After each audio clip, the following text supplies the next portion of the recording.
포함하는 전문가 작업반이 구성되었고 1985년 같은 해에 다자간 무역위원회가 설치되었고 우루과이 라운드 이건 이제 1986년에 시작되죠. 이제 그때까지 협상이 우루과이 라운드에 대한 협상이 시작되기까지 준비 작업을 바로 이 같은 해에 설치된 다자간 무역위원회가 하게 됩니다.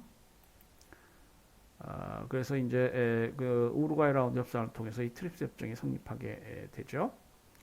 자, 이 트립스 협정의 의의라고 할까요? 뭐 설명이 나와 있습니다. 무역 관련 지적재산권 협정은 무역 분야에서 지적재산권 보호의 문제 다룬 최초의 다자조약으로서 국제무역에서 하나의 획기적인 협정이다. 뭐 이렇게 평가할 수 있겠습니다.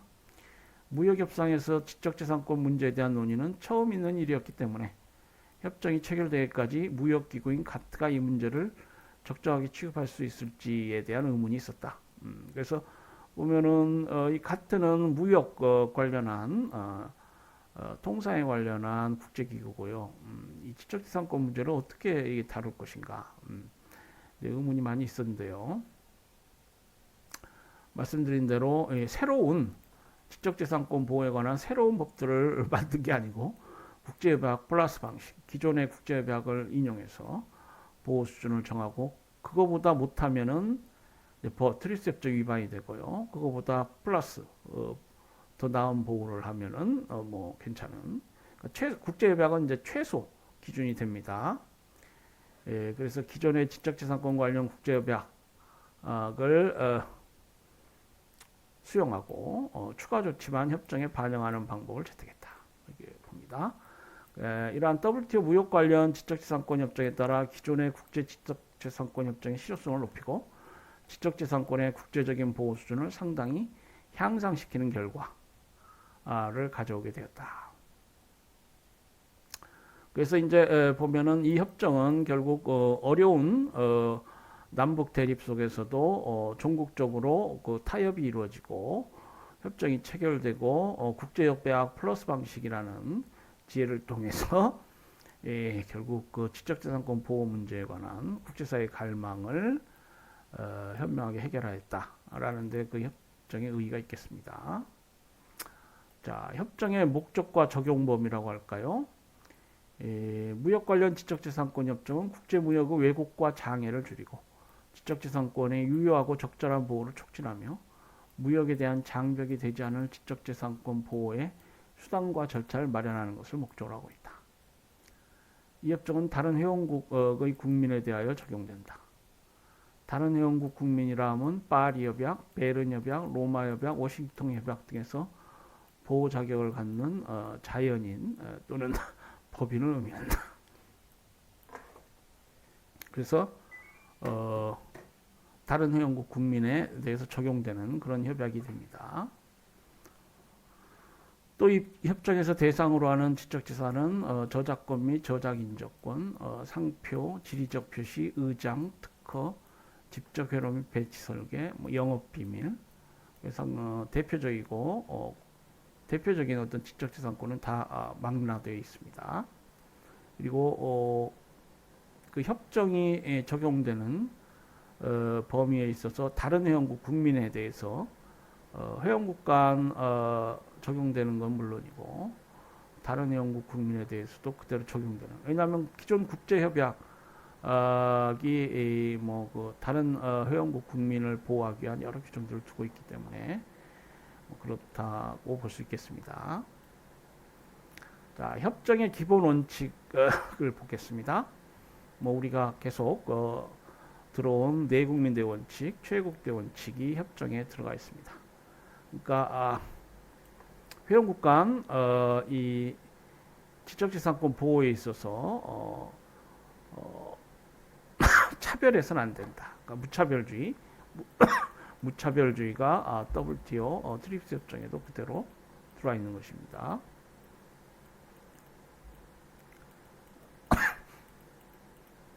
무차별.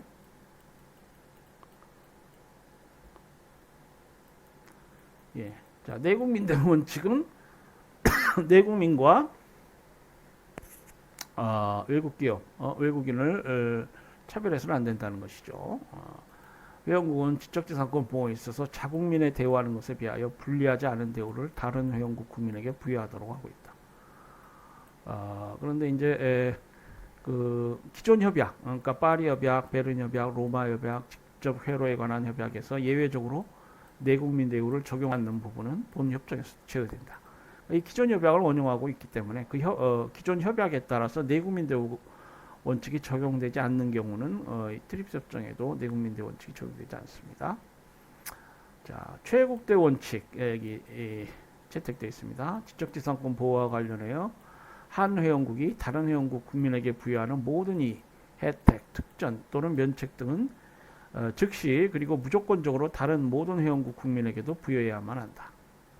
지적재산권에 관한 국제협약에서는 내국민 대우만 있고 최국대 원칙은 없다.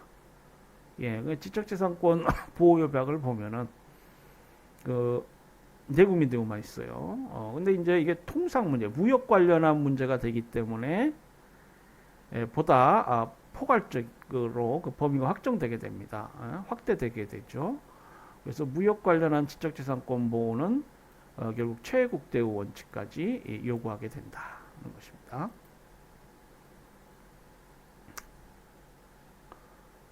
여기 나와 있죠. 무역 관련 협정이기 때문에 국제무역에서의 일반 원칙인 최국대 원칙이 인정된다.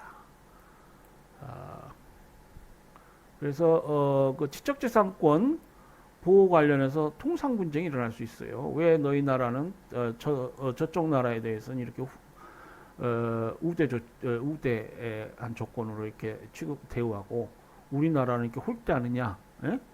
이게 최국대 원칙 위반으로 지적재산권 협정에 있어 최국대 원칙 위반, 트립스 협정 상 어떤 통상 분쟁화할 수 있습니다. 자, 최저 보호 수준 원칙 계획입니다. 이건 아까 말씀드린 그 국제협정 플러스 방식인데요. 회원국은 협정의 보호 수준을 최저 수준으로 해서 자국의 국내법에 의하여 임의로 보호 수준을 더 강화할 수 있다. 아까 원용하고 있는 기존 4개 협약의 보호 수준은 최저 수준이라는 겁니다. 그 이하의 보호는 위법하죠. 그 이상의 보호는 괜찮습니다. 또 본 협정은 국제협약 플러스 방식을 사용하여 국제 지적재산권 협정의 보호 수준을 최저 수준으로 하여 그 이상 보호 수준이 되도록 하고 있다. 그러니까 같은 말이고요. 그리고 이제 권리 소진 원칙이 있습니다. 권리 소진의 원칙은 지적재산권의 권리자가 지적재산의 이용권을 타인에게 양도하게 되면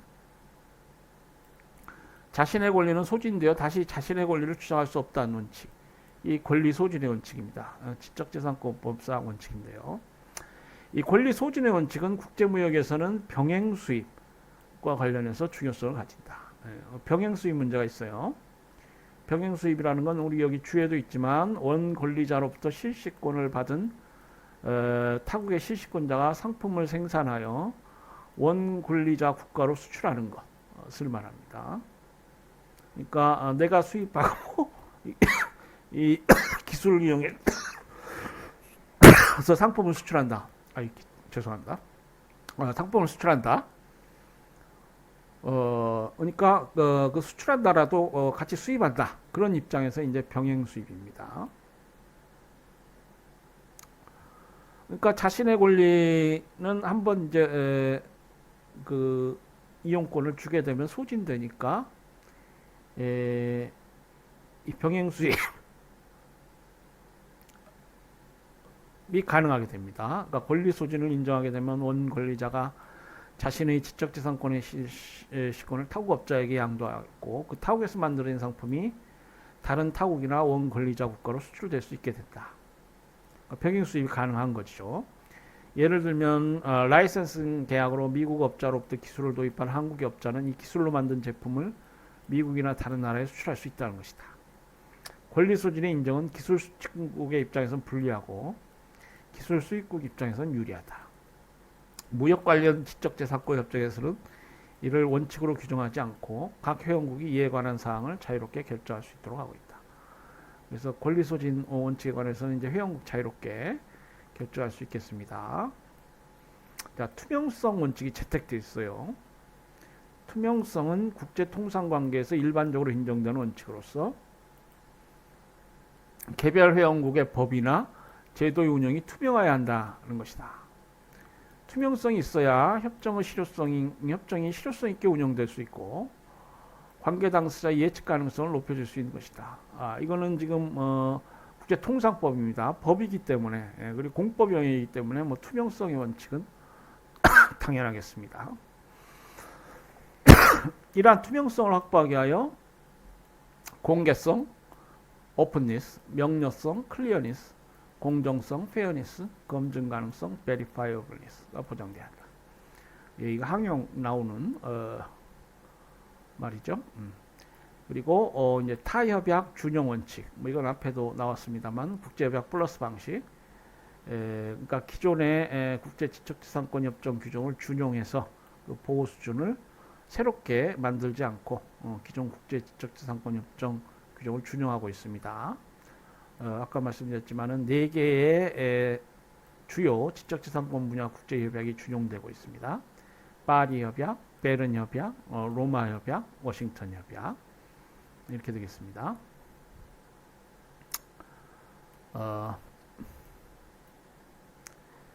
자, 우리 328페이지 무역 관련 지적재산권 협정의 주요 내용이라고 해서 이제 설명이 되어 있습니다. 먼저 산업재산권 부분을 보면은 무역 관련 지적재산권 협정은 기존의 국제 지적재산권 협약 규정을 적용하는 방식으로 규정을 두고 있기 때문에 협정 내용은 무역 관련 지적재산권 협정 규정에서 준용하는 기존 협약의 규정과 무역 관련 지적재산권 자체의 규정으로 구성된다. 그래서 그 기존 협약을 준용하기 때문에 그 무역 관련 지적재산권 자체 규정이 있고요. 또 기존 협약이 거기에 이제 그 내용, 실체를 구성합니다. 그래서 두 부분으로 항상 나눠서 생각을 해야 됩니다. 그 산업재산권 외에도 역시 마찬가지고요. 그러니까 이제 지금 설명은 트립스 협정 주로 그 기존 협약 관련한 내용들입니다. 거기에 대해서 이제 트립스 협정이 좀 관여가 되고요. 산업재산권 관련 처음 나오는 게 특허권인데요. 무역 관련 지적재산권 협정은 특허권에 대한 규정은 파리 협약 제1조에서 제12조 19조를 준용하고 있습니다. 따라서 특허권에 대한 무역 관련 지적재산권 협정 내용은 준용된 파리 협약 내 규정과 자체 규정으로 구성된다. 그렇죠? 역시 그 특허권 분야도 마찬가지입니다. 그 파리 협약 내 규정과 자체 규정으로 구성이 되겠어요. 그래서 이제 파리 협약의 규정을 쭉 보면은요, 이제 기본 원칙이 파리 협약은 국제 지적재산권에 대한 기본 원칙으로서 내국민 대우 원칙, 우선권 주장의 원칙, 산업재산 독립 원칙, 이 3대 원칙을 채택하고 있다. 아까 우리 파리 협약 관련해서 살펴봤죠. 내국민 대우 원칙이라는 거는 뭐 자주 나오죠. 다른 회원국 국민에 대해서도 자국민과 동등한 대우를 부여해야 한다는 원칙인데, 그 파리 협약은 이러한 내국민 대우 원칙에 따라서 내국민에게 현재 또는 장래 부여하는 이익을 다른 회원국 국민에게도 그대로 평등하게 보장해야 한다. 이렇게 규정하고 있습니다. 우선권 주장의 원칙이 있습니다. 우선권 주장의 원칙은 어느 한 국가에 특허 출원을 한 후 동일 지적재산권을 다른 국가에도 특허 출원을 할 때 특허 출원 시점을 처음 국가에 특허 출원한 시점으로 인정하여 주도록 하는 원칙입니다. 그렇죠? 아까 나왔죠? 그래서 특허 출원을 한 나라에서 이미 시작했으면 그 다른 나라에서 우선권을 주장할 수 있다는 것입니다. 산업재산권 독립의 원칙 있습니다. 산업재산권 독립의 원칙은 속지주의 또는 일특허주의라고도 하는데, 출원의 특허는 국가마다 독립적이라는 것이죠. 그러니까 이 속지주의적 법원 측 행한 영역이 이 특허권, 뭐 이런 산업재산권 영역입니다. 그렇기 때문에 이 국제협조에 기반하는 그리고 그걸 지향하는 국제협약 체제지만은 결국 산업재산권 독립원칙을 인정하지 않을 수 없습니다. 한 나라에서 부여한 재산권의 권리는 그 나라에서만 인정되고 그 효력이 다른 나라에 미치지 아니한다는 원칙입니다. 따라서 한 나라에서 출원된 특허를 다른 나라에서도 인정받으려면 그 나라에도 출원하여 인정을 받아야만 한다는 것이죠. 그래서 한 나라에서 특허 출원해서 인정을 받았다고 해서 그걸 다른 나라에서 주장할 수 없게 됩니다. 자, 특허권의 주요 내용은 이제 특허 인격권, 발명자는 특허권에 대해서 성명 표시권을 가지고 자신의 발명에 대하여 발명자로서 명시할 권리를 갖는다 이렇게 되어 있고요. 판매 규제로부터 보호를 받게 됩니다. 회원국은 특허된 상품이나 특허된 제법으로 만든 상품의 판매가 국내법에 제한되고 있음을 근거로 하여 특허의 부여를 거절하거나 무효할 수 없다.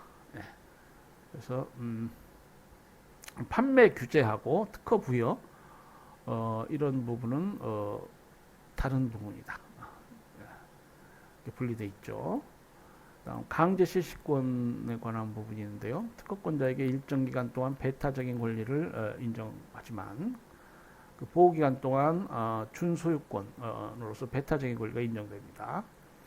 일정 기간이 지난 이후에는 특허권자에 대한 보상을 하고 국내 산업의 일반인에게 그 권리 사용을 허용할 수 있다. 그것이 이제 강제 실시권입니다. 그러니까 특허권자에 대한 보상을 전제로 국내 산업 일반인에게 그 권리 사용을 허용할 수 있겠습니다. 타협점과 관계에 관해서 이제 파리 협약은 규정하고 있는데요. 회원국은 파리 협약에 배치되지 않는 한 산업재산권에 관한 별도 협정을 체결할 수 있다. 그래서 타협점과의 관계에 관한 규정이 있습니다. 자, 파리 협약 외에 그 무역 관련 지적재산권, 그러니까 트립스 협정에서 규정하고 있는 사항이 뭐냐를 보면은 특허권의 대상에 관해서 규정하고 있습니다. 물질이나 제법의 신규성, 진보성, 산업적 이용 가능성이 있으면 특허의 대상이 되며 발명지, 기술 분야, 제품의 수입, 국내 생산 여부 등의 요인에 따라 차별을 해서는 안 된다. 그러나 회원국은 인간, 동물, 식물의 생명이나 건강의 보호, 공공질서나 공소양석의 보호, 환경에 대한 심각한 피해 방지 등의 목적을 위하여 특허의 대상에서 제외하거나 국내에서 영업자의 실시를 금지할 수 있다. 이런 부분은 이제 파리 협약에는 없는 부분이고요. 그 트립스 협정에서 이제 독립적으로 규정을 두고 있습니다. 또 인간이나 동물의 치료를 위한 진단, 치료, 수술 방법, 미생물 외의 동식물 그리고 동식물 생산에 관한 생물학적 방법 등에 대해서도 특허의 대상에서 제외할 수 있다. 단 이제 동식물 생산에 관한 비생물학적, 미생물학적 방법은 제외. 비생물학적, 미생물학적 방법은 비교적 그 피해가 적을 수 있거든요. 그래서 요건 제외되고요. 자, 특허권은 내용 관련해서 트립스 협정은 규정하고 있습니다. 물질 특허, 제법 특허 이렇게 나눠서 규정하고 있고요. 이건 뭐 보통 그 특허권 관련한 기본적인 사항들입니다. 그리고 뭐 특허법에 대부분 나와 있는 건데 특허권의 이전 및 사용 허가 가 가능하죠. 특허권자는 재산권의 일종이기 때문에 준재산권이라고 했죠. 이 특허권을 양도나 상속 등에 의하여 이전할 수 있고 사용 허가를 할 수 있다. 그리고 이 특허권도 결국 법 안에서 인정되는 권리이기 때문에 공익적 이유로 제한할 수 있습니다. 회원국은 특허의 배타적인 권리에 대하여 제한을 가할 수 있다. 다만 이러한 제한은 특허의 정상적인 시행, 특허권자의 적법한 이익, 제3자의 적법한 이해관계 등이 침해되지 않도록 해야 한다. 이렇게 돼 있고, 자, 발명의 공개에 관해서 트립스 협정을 규정하고 있습니다. 회원국은 특허의 출원자에 대하여 발명이 속하는 기술 분야의 전문가가 실시할 수 있을 정도로 발명에 대한 명확하고 완전한 공개를 요구할 수 있고, 발명의 최적 실시 형태를 제시하도록 요구할 수 있다. 이것은 특허권이 발명자 개인만을 위한 제도가 아니라 더 나아가 산업 발전과 인류 복지 증진을 위한 제도라는 점에서 발명가가 특허로 독점적인 보호를 받기 위해서는 다른 사람들이 실시 가능할 정도로 구체적으로 할 필요성이 있기 때문이다. 그래서 이런 최적 실시 형태 제시랄지 이런 것들은 이제 기술 이전 그리고 기술의 확대 보급을 희망하는 개발도상국 입장에서는 이제 좀 강조점을 두고 싶은 부분이죠. 이 강제 실시도 그렇습니다. 비슷한 성격의 어떤 주제들인데, 자, 강제 실시가 뭐냐? 강제 실시는 국가가 특허권자의 의사에 관계없이 특허를 사용하도록 하는 것을 말한다. 강제 실시는 특허권자에게 일정 기간 동안 배타적인 권리를 인정하여 주지만 일정 기간이 지난 이후에는 특허권자에 대한 보상을 하고 국내 산업의 일반인에게 그 권리를 자유롭게 사용토록 하게 되는데 강제 실시를 통해서 그게 가능한 겁니다. 이러한 강제 실시 제도를 두는 것은 특허권자의 배타적인 권리를 다소 희생하더라도 공공의 이익을 도모하지 않은 데 있는 것입니다. 그렇기 때문에 이 강제 실시 제도의 뭐 성격이라고 할까요? 뭐 보면은 당연히 선진국들은 이걸 제한적으로 인정하자 이런 입장이 되고요. 개발도상국들은 넓게 인정하자는 입장입니다. 근데 이제 선진국들이 주로 주장하는 강제 실시권에는 좀 문제점이 있는데요. 강제 실시는 기술 개발 투자에 대한 이익 감소로 기술 개발과 기술 이전이 줄게 되며 특허에 대한 보호 감소로 특허 제품에 대한 국제 유통이 줄게 되어 국제 무역 발전을 저해한다. 는 점을 들 수 있고요. 반면에 개발도상국들이 강제 실시권은 필요하다. 뭐 이렇게 주장을 하는데, 그러니까 강제 실시권은 문제가 있다라는 것이 선진국 입장입니다. 뭐 이런 논거가 있겠죠. 그 필요성에 관해서는 강제 실시권이 공공이익과 특허권자 이익 간의 균형을 유지하는 데 필요하다.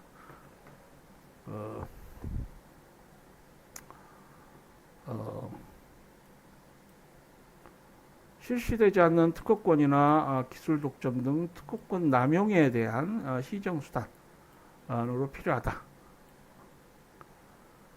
그리고 국가의 기술 확산을 위하여 필요하다. 그래서 이 개발도상국은 이러한 논거를 들면서 강제 실시권이 필요하다. 뭐 이렇게 보고 있습니다.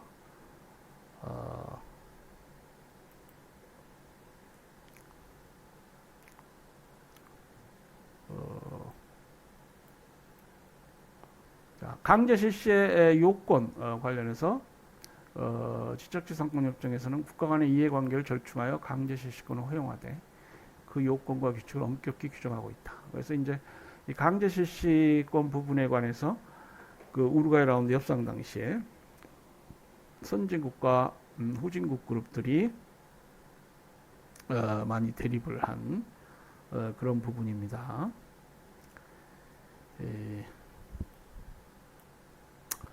자, 그래서 이 강제 실시의 시행상 준수되어야 할 원칙을 쭉 보면은 우리 트립스 협정에서는 이제 개별성의 원칙, 강제 실시에 의한 사용 승인은 개개 사안별로 고려돼야 한다.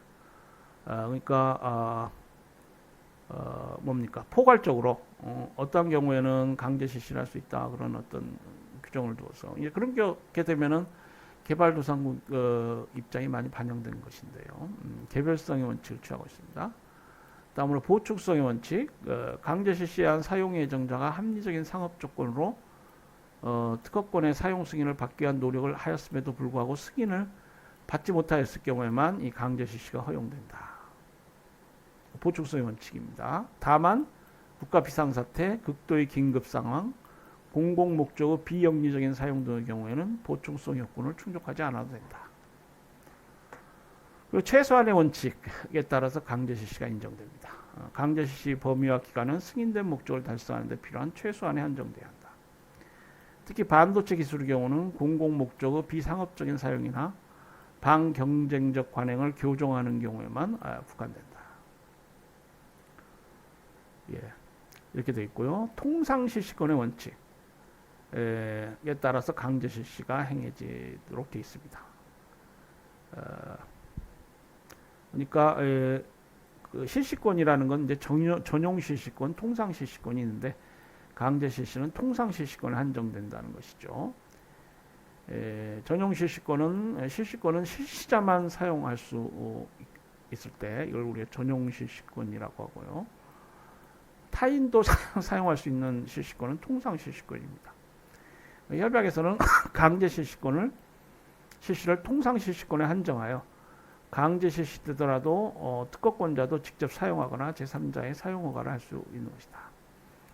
통상 실시권에 따르면 이제 특허권자도 사용할 수 있게 됩니다. 양도 금지 원칙. 강제 실시권 양도는 금지된다. 단 기업의 일부나 영업권과 함께 양도하는 경우는 허용된다.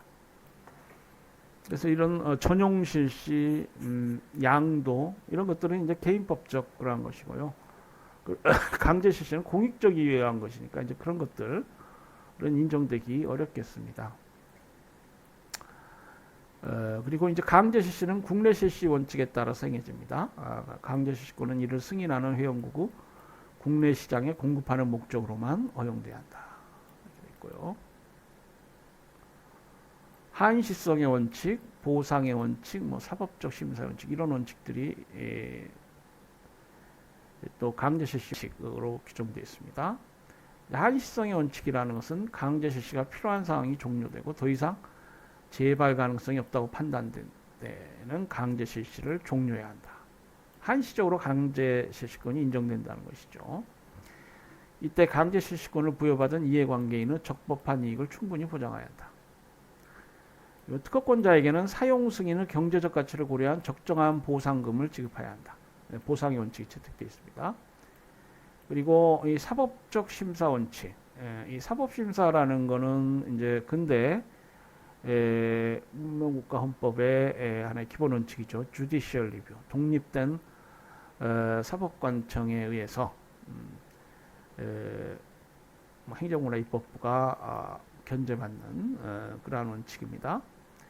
그래서 이제 다수의 폭거랄지 이런 것에 어떤 회의를 낀 어떤 근대 헌법이 채택하고 있는 이제 기본 원칙인데요. 따라서 지금 WTO 협정 여러 군데에서 이 사법 심사에 관한 회원국 의무 조항을 두고 있습니다. 그러니까 국내법으로 그 불만이 있는 기업들, 그러니까 시장이라는 건 이제 국경이 없는 세계 시장이죠. 세계 시장에서 기업들이 이 법에 따라 다툴 수 있는 어떤 독립된 사법 심사 제도를 두어야 한다. 이런 조항들이 많이 나타나요. 강제 실시 관련해서도 사법적 심사 원칙이 채택되어 있습니다. 강제 실시권의 적법성 및 보상금에 관련된 모든 결정은 사법심사나 상급기관의 독립적인 심사 대상이 된다. 그러니까 회원국들은 이에 관련해서 다툴 수 있는 사법제도를 국내법에 마련해야 돼요. 그래서 특허권자, 외국 기업들 이게 국내에서 다툴 수 있다. 강제 실시가 이게 법에 위반하는 강제 실시다. 자신의 재산권 보호를 위해서 다툰다 할 수 있겠습니다. 자, 특허권 보호기간 관련해서 특허권 보호기간은 출원일로부터 20년간이다. 소급 보호의 원칙에 따라서 지적재산권 협정 발효 시에 이미 존재하는 지적재산권에 대해서도 20년의 보호기간이 적용된다. 소급 보호 원칙은 이제 파리 협약의 원칙이죠. 그래서 그 원칙이 적용되고요. 지금 보호기간은 20년으로 되어 있습니다. 출원일로부터 기산해서 20년. 네, 상표권, 산업지상권의 두 번째 종류죠. 예.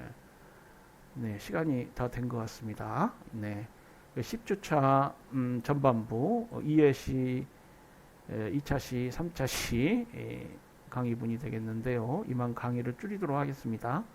여러분 수업 들으시느라고 수고하셨고요. 네, 즐거운 저녁 되시기 바랍니다. 예, 10주차 후반부 강의에서 뵙겠습니다. 네, 안녕히 계세요.